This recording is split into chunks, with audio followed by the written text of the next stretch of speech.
দুবছৰত MP election আৰু দুবছৰৰ ভিতৰত গৌৰৱ গগৈৰ পৰিয়ালৰ যে সম্পত্তি 100% বাঢ়ি গ'ল, এইটোতো কোনো পেপাৰে নিলিখে। দুখ লাগে এইটো কাৰণে যে টাৰ্গেটটো অসমীয়া মিডিয়াৰ মই। কেতিয়াবা মোৰ চকু পানী ওলায়, কাম মই কৰোঁ, ৰাতিয়ে দিনে কোভিড হস্পিটেল মই ঘূৰোঁ, টাৰ্গেট মই।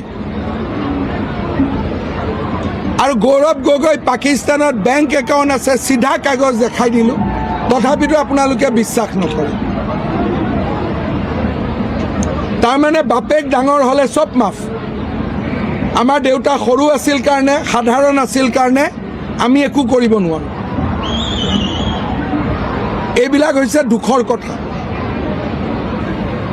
কোনোবাই ফটো চপ কৰি আজিকালিৰ দিনত ডকুমেণ্টছ বনায় নেকি? আজিৰ দিনটো কালি প্ৰেছ কনফাৰেন্স কৰিলে, আজিৰ দিনটোতো একো নামাতা হ'ল।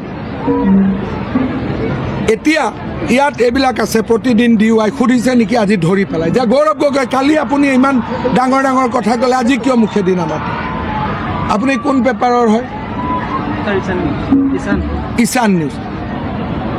পৰহি 8 তাৰিখে ৰাতিপুৱা 9টা বজাত বটদ্ৰৱা সত্ৰত দান। গৌৰৱ গগৈ ভাগৱতত লৈ শপত খাওক যে মই মোৰ পত্নীৰ পাকিস্তান একাউণ্ট খুলি দিম, আৰু মই শপত খাম যে হে ভগৱান, মোৰ ল'ৰা মোৰ পত্নী কাৰোবাৰ যদি বাহিৰত এটাও প্ৰপাৰ্টি আছে 72 ঘণ্টাত আমাক মাৰি পেলোৱা। আৰু কিবা ক'ব লাগিব? ৰূপহীত উত্তৰ নিদিওঁ মই। আৰু কিবা ক'ব লাগিব?